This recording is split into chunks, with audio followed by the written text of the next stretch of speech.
الحمد لولیہ والصلاة لأہلہا اما بعد فاعوذ باللہ من الشیطان الرجیم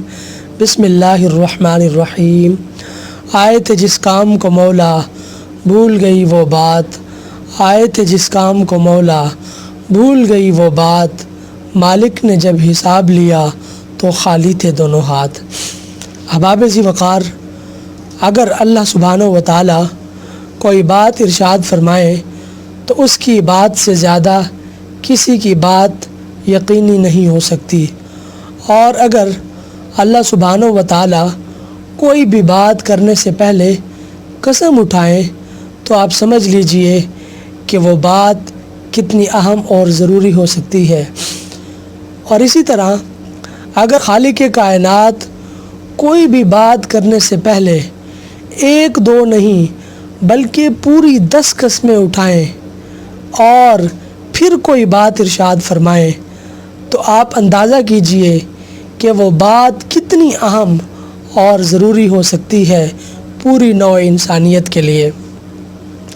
تو خالق کائنات نے 30ویں سپارے کی سورۃ الشمس کی ابتدائی 10 آیاتوں کے اندر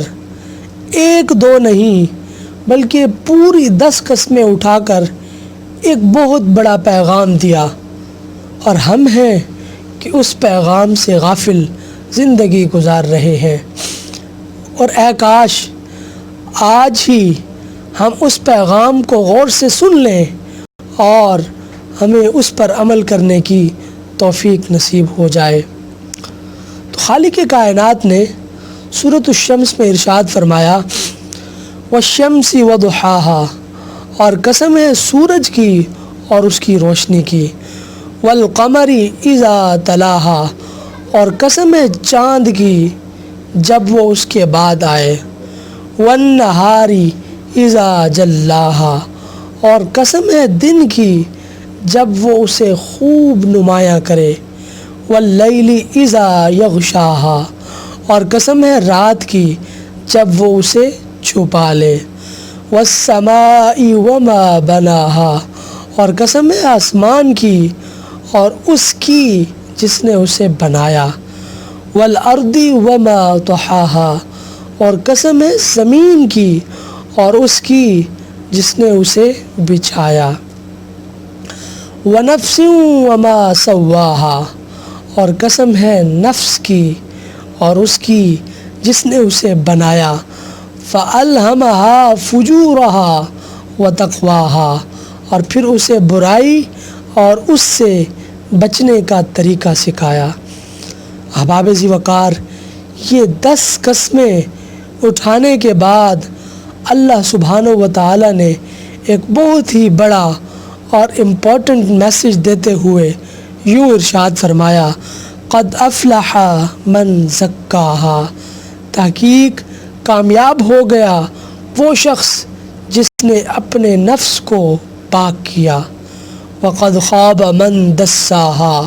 اور تحقیق تباہ و برباد اور ناکام ہو گیا وہ شخص جس نے اپنے نفس کو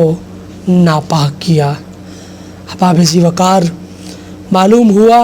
کہ کامیابی اور ناکامی کا دار و مدار نفس کو پاک کرنے پر ہے۔ نفس کو کس چیز سے پاک کیا؟ اللہ سبحانہ و تعالیٰ کی نافرمانی اور گناہوں کی معصیت سے۔ تو جو آدمی اپنے نفس کو